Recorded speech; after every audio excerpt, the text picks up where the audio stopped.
ago that I first read this. So I do feel like I need to reread this, and I need to reread the two that I read last year to, I guess, one, just to reread them because I love them all so much. But also, like, who knows, maybe when I reread them, it could shift slightly my ranking. But from what I remember, I'm reading this one first because this book tore me to shreds and put me back together. This book, oh my gosh, evoked such emotion for me. Such emotion. It follows Marianne and Connell. And Marianne is this girl who's comes from a well-off family, but is very unpopular at school. People don't like her. She does her own thing. She's a loner. She speaks her mind. She's not intimidated by teachers. She's smart, and she doesn't like being talked down to or being forced to follow rigid rules just because someone said so. She's like, but why? Like, she's a free thinker. She does her own thing, and yeah, people at school do not like her because of that. She's kind of like weird girl, like quiet, weird girl genre. She's not even like edgy, artsy. She's just like quiet, keeps to herself and smart, and does her own thing, and like doesn't really care about what everyone else is doing type thing. And her family is well off, and she lives with her mother and her brother. Her father was abusive before he, I believe, died. He's definitely not in the picture, but I believe he passed. But before he passed, I'm pretty sure that he passed. But before he was gone, he was like physically abusive to her mother. And now she lives with just her mom and her brother, and her brother is an asshole. He's so mean to her, and he's popular at school, and he has all his friends at school, but he's like really terrible to Marianne, and her mother like hates her for some reason. She like does not love her. She idolizes her son, Marianne's brother, but she like does not love Marianne. And Marianne, of course, is like just kind of like, she's kind of like, okay, like I don't care, like I don't need my family's love type thing. But then she also feels deep down that like something's wrong with her, that like people don't love her. And yeah, I just felt Marianne really badly. Like some of the things her mom says to her are similar to things that have been said to me. And yeah, like some of that family stuff hit like really hard for me.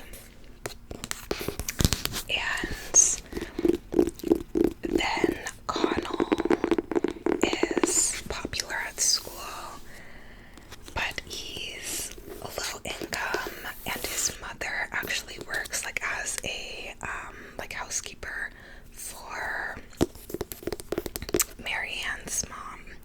So his mom goes and cleans at Marianne's house, and he's like popular at school. Everyone likes him, but he deals with like social anxiety. Like he always feels like everybody's like watching him, and like he doesn't know who he is, and he doesn't feel sure about his place in the world and what he's doing, and he feels like he can't really like think for himself, and that he doesn't even like his friends, and that yeah, he just feels very like disassociated, like he doesn't really understand his place in the world.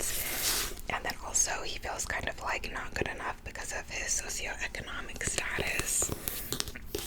And so Connell one day goes to pick up his mom from cleaning Marianne's family's place,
his school friends anymore, and he doesn't know what he's doing in school. And yeah, so then it's flipped, and they meet again and become friends again. And it shows them in their relationships with other people. Marianne dates this guy who is abusive to her physically at one point. So you see that, and then Connell dates this girl who I don't really remember much about.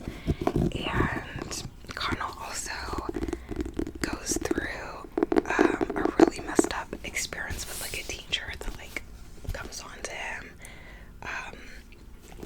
So he has that really terrible experience and terrible thing as well, and it just follows them through their lives as they're dealing with these different things, as they're going through these different relationships, going through abuse from people, and each time they like come back together, and the times when they have relationships and when they don't, and yeah, it just follows them through the years.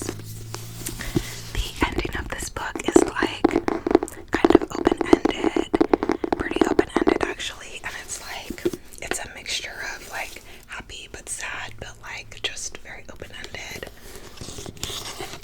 And yeah, I remember this book, I read it at the right time, and it really like hit a certain spot for me. First I saw the show, and I love Daisy Edgar Jones.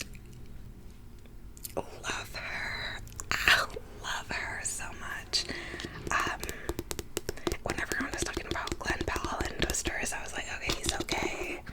But Daisy, that's my girl. But her and, what's his name? Oh my gosh, what is his name? Daisy and, oh my gosh, I can't think of his name. He's dating, oh my gosh, Paul Mescal. Because I always get him mixed up with Pedro Pascal. But, Paul Mescal, the guy from Gladiator. They both did so good in it, and the scenes of intimacy were like, felt so like intimate and vulnerable. It was like too intimate. I was like, oh my gosh, like I feel like I have to like look away, like it's like a private moment between the two of them. Like they just did such a good job at making it come to life so beautifully. And yeah, and it wrecked me because I watched it like when I was getting over a situationship at the time, so it like wrecked me. And then I read the book like a year later, and at first I was like, oh, it's the same as the show, like what am I really gonna get from it? But then once it got further into their mindset and stuff, I was like, oh my gosh, and I loved it so much. And yeah, I related to both of them at points, like Connell when he was like disassociating from stuff, and Marianne when she felt like there was like something wrong with her because like people just like didn't show her love. And yeah, I just loved it so much. So yeah, this is one of these books that I actually do take personally too. Like, I know books are books and books are fiction and whatever, but this baby right here, like if someone says something nasty about this book, I'm like, goodbye. Goodbye. I'm like, no, this is my baby. This is my baby. Like, I actually have unsubscribed from, I think it was only one booktuber before, because they like were like, oh, this was just terrible. They were pathetic and da-da-da. And I was just like, oh my gosh, if you don't relate to characters who are dealing with like mental health and abuse and stuff like that, then you don't relate. But to say it's like pathetic and whatever is insulting to people who have experienced that, you know. So yeah, this is actually one book that like I do take personally. Like, it's fine if you don't like it, if you don't relate, if it's not for you, if you think it's too messy for your liking, or if you don't like reading about like stuff, like traumatic stuff, like that's completely fine, absolutely.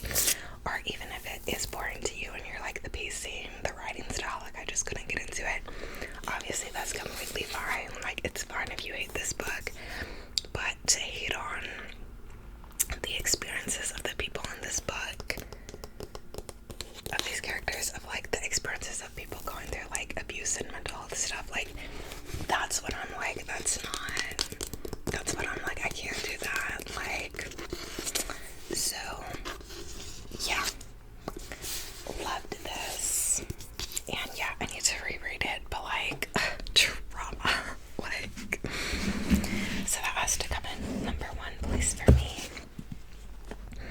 And then in number 2, I have, that sounded like a gunshot outside, and I can see the smoke. That's very concerning. I don't know what that was, but that is so freaky. Anyways, okay. Second place we have Beautiful World, Where Are You? Beautiful World, Where Are You? Beautiful Worlds, Where Are You? Oh, and I forgot to say that is set in Ireland. All of these books are set, I think majority of them are set in like Ireland or around there. But, which is another thing, I love the like spunk that Sally Rooney writes into the like Irish characters. And Niall Horan from One Direction, who's Irish, I remember when the show first came out, he posted and was like, this is the most accurate depiction of like school in Dublin or something, and I was like, oh, really? Interesting. But okay, Beautiful World, Where Are You? This comes in second place for me. This follows Eileen, Alice, Felix, and Simon.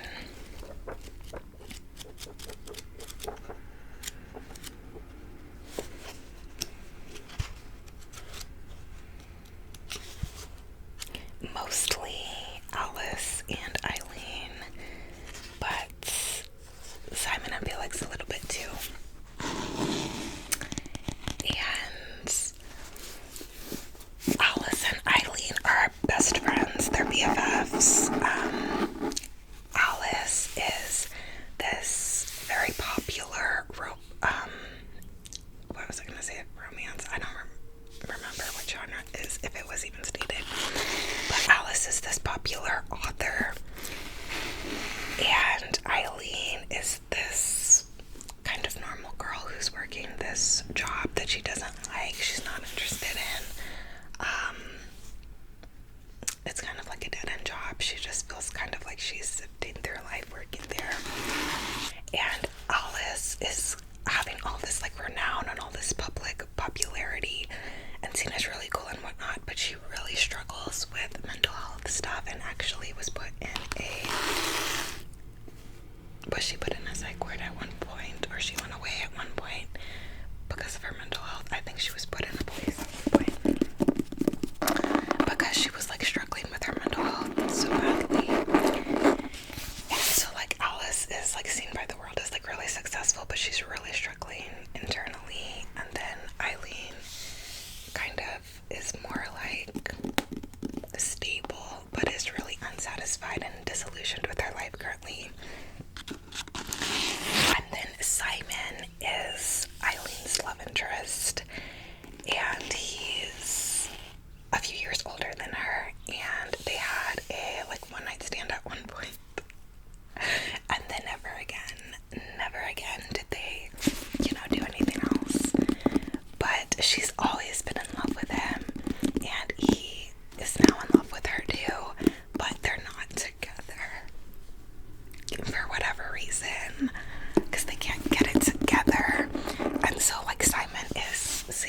class issues and conflicts and stuff like that. But this one especially dives a lot more into that.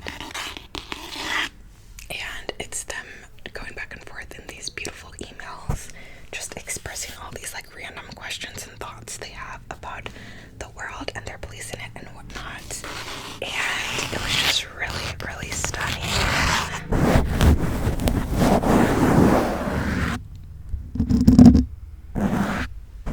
Really, really stunning. At first, when I read this one, I didn't know, like in the beginning, I didn't know how I was going to feel about it, because it was kind of different. It was delving a lot more into the like socioeconomic stuff, and the format was different with the main story plot and then the emails. But I ended up just loving this one, adoring it, and that's why I have it in second place. Please.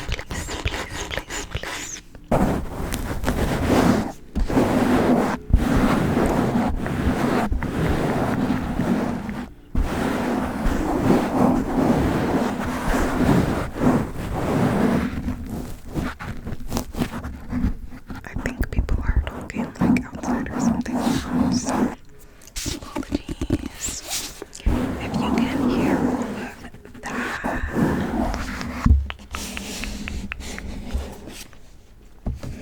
And then in third place we have Conversations with Friends.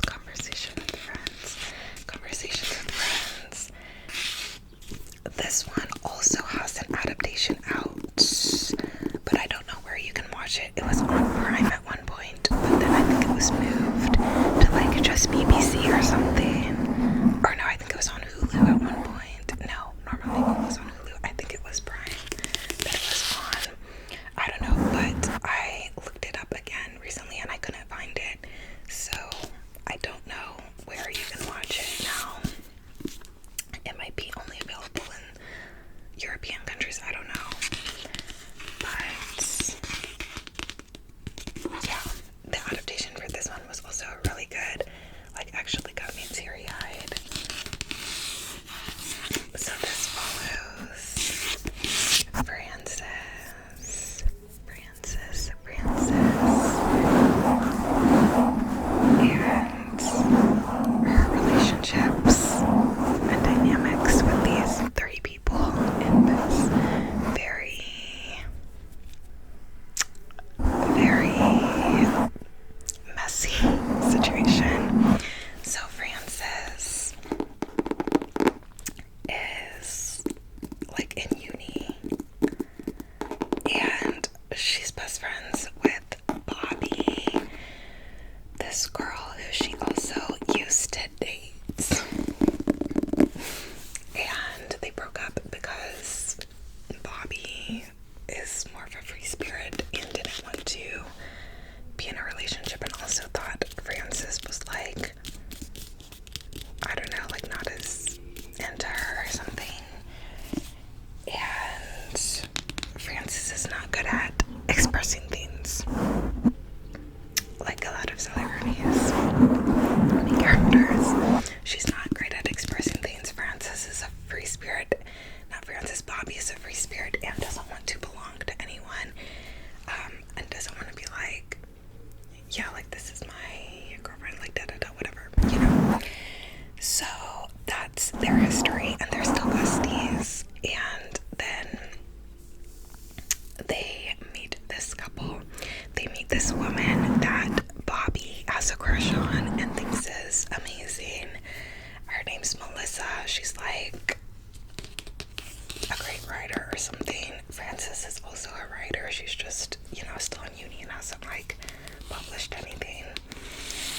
But she's a writer. And they meet Melissa, who's this like more well-renowned author.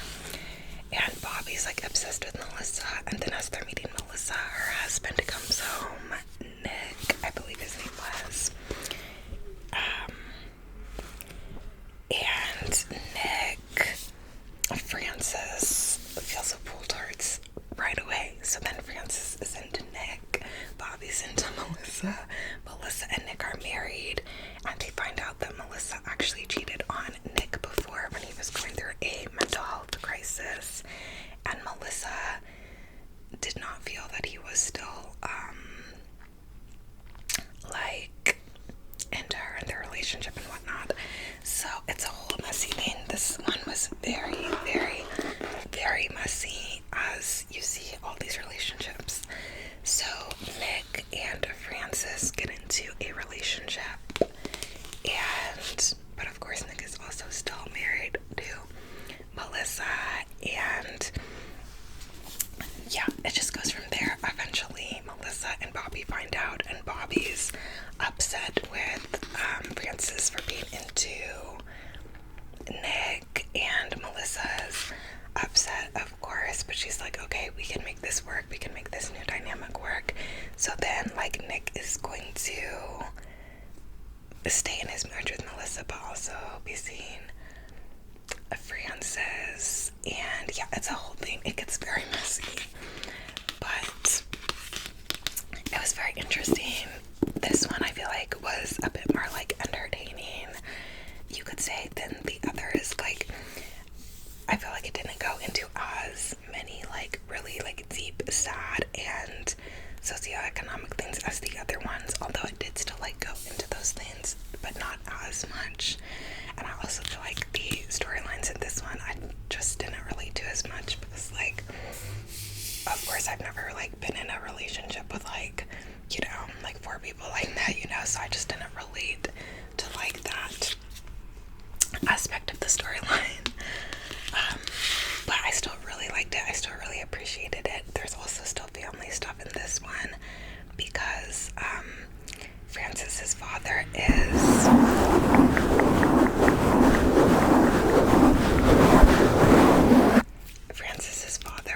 a drunk, and she like kind of doesn't feel much like a care towards him. She's kind of like with the way he's been in her life, so she's kind of like, I don't know, like, I'm supposed to, you know, feel more, whatever, but like, he's never been emotionally available and really like acted like her father, so she's kind of like about the relationship. So there's that, look at that. And then Frances also has stuff going on with her period. She's like having very like heavy bleeding and issues there, so she's also dealing with that health-wise. And yeah, there's definitely still like deeper things talked about in this book. I just feel like not as much time spent on them as like in the other books, I would say, or maybe I just didn't relate to some of the things as much, I don't know, but they were still there. And yeah, there's also a lot of like funny moments in this though, where I was kind of like that I was like giggling about or like laughing about, but then it does like pull you in and like hit you in the feels too. So yeah, and yeah, the writing was still gorgeous and stunning as always, and there's still parts that have you like just like, oh my gosh, you know. And yeah, I really want to reread this one too. I forgot to say the adaptation has Joe Alwyn in it, who used to date Taylor Swift.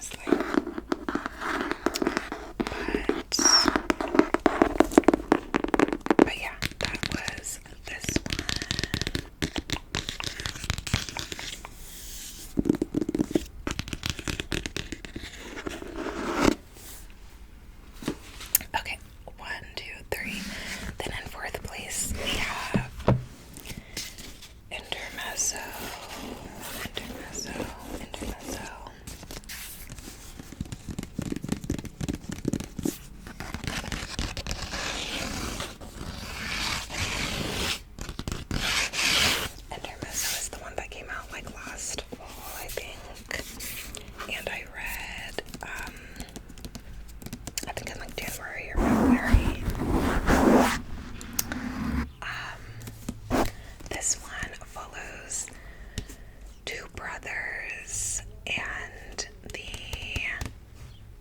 two girls that they are in relationships with. So it follows Ivan and Peter, and then Margaret, I believe her name is, yes, Margaret, the older woman that Ivan starts seeing.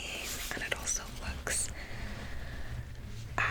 a bit at Sylvia, the woman, well, Sylvia and what was the other girl's name? They don't get POVs. But it also looks at Peter's relationship with the two women that he's seen. So Ivan and Peter are brothers who recently lost their father. So this one deals a lot with grief, which was a different thing explored in this book from her other books. Also stream of conscious. Peter's chapters are completely stream of conscious in this book.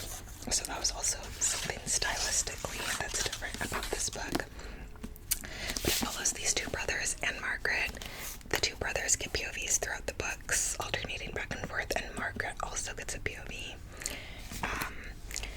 So these two brothers recently lost their father, and Peter's the older brother, and his mother, he has kind of a messy relationship with. She kind of is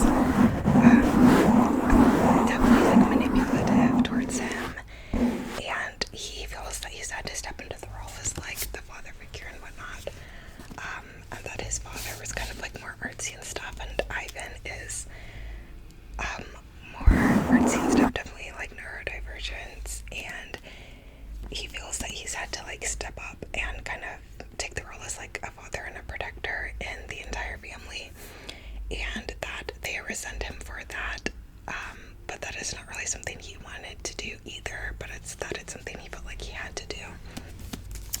So he's dealing with that, and then he's also torn between these two love interests. There's Sylvie, his friend who he used to date and who he loves so much, but who had some sort of accident and now has some sort of health thing going on, and basically tells him they can't be together. So then he's seeing this younger girl, and he really likes her too, but then he also likes Sylvie, or Sylvie the younger girl. I can't remember the second name of the second person he was seeing. What were they? Naomi.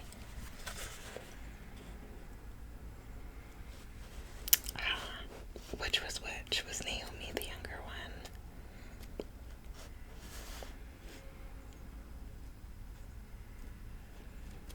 Okay, yeah, I think Naomi's the younger one and Sylvie's the older one. But so he's seen these two girls. So he starts seeing Naomi, who's also a sex worker. And then he has like different views on that because he like wants to support her, and he's like a feminist, and he does believe in like equal rights and wants to like support women's rights and stuff. So he wants to like support her, but he also does kind of like resent that that's her occupation, and she's also like in uni, so like trying to provide for herself because she doesn't have another way to.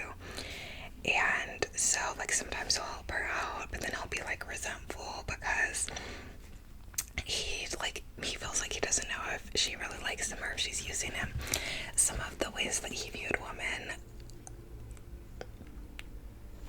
I did not like in this book, but like he likes her, but he's like, he doesn't know, he doesn't know. And so he's kind of going back and forth between these feelings of like wanting to be with Sylvie, and if Sylvie said that they could be together, then dropping everything to run to Sylvie, and also like starting something fresh with Naomi. And the idea of like polyamory is like non-existent to him. He's like, I have to choose. In his mind, he's still conditioned to think that like normal people, that there's a certain standard that he would have to adhere to, and that he can't have both and can't have this dynamic, even though Sylvie and Naomi are more open to different types of dynamics, essentially. So he's dealing with that. And then his brother Ivan meets this older woman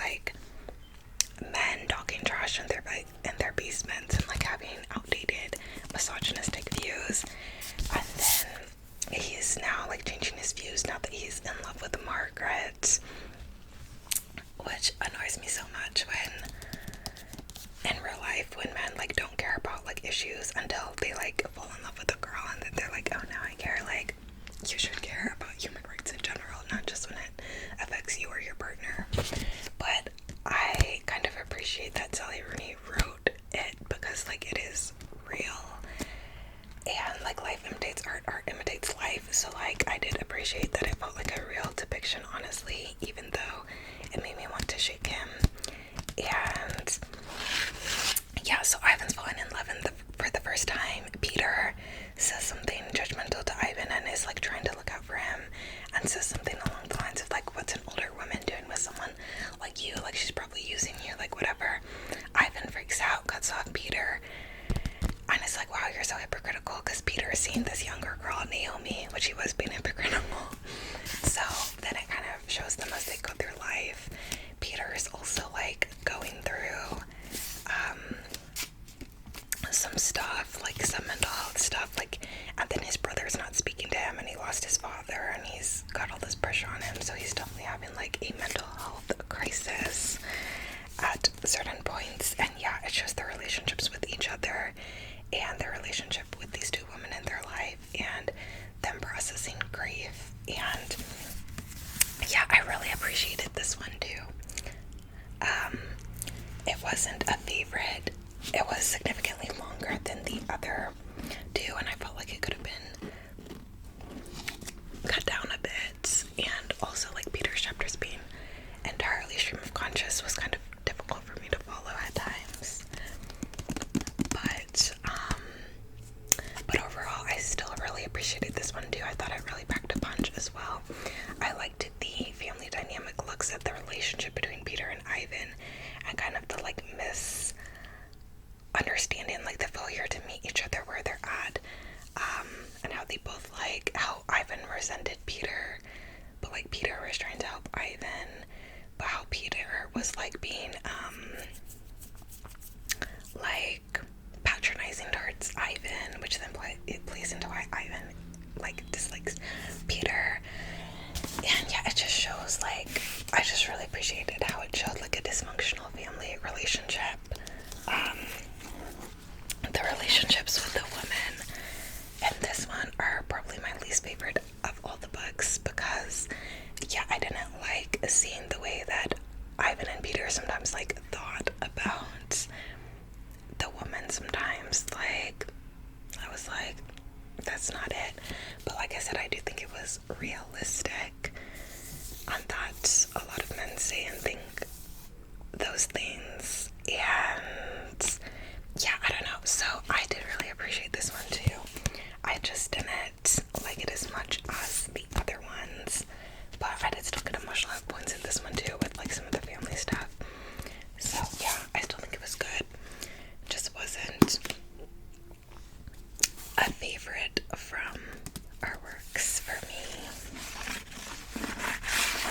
but still really good. Oh, and the chess people is because Ivan is obsessed with the chess and plays chess competitively, and then it's like they're all like, you know, like players on the game of their life type thing. So yeah, this one does have like a more positive ending compared to her other books, though I feel like still open-ended as they all are, but more positive. So I did appreciate that about this book.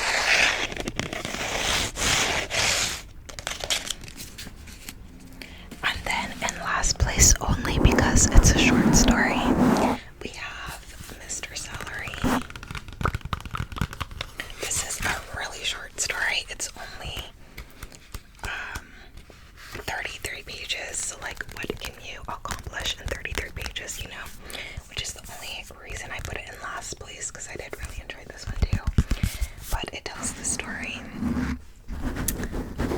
It tells the story of this older guy and this girl, and this guy has let this girl live with him. I think she's either like recently finished uni and hasn't gotten a job yet, or is she in uni, because in Europe it's called uni, right? So she's either like in uni or recently graduated from uni, and she's like living with this guy. She's always had a crush on him. He's much older excuse my stomach. He's much older than her though, so there's like an imbalance of power, and he like never like has kissed her or like done anything like that with her, because he's like, I'm way too old, like there's a power imbalance, you know, da da da. But she's like adoring him,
with you.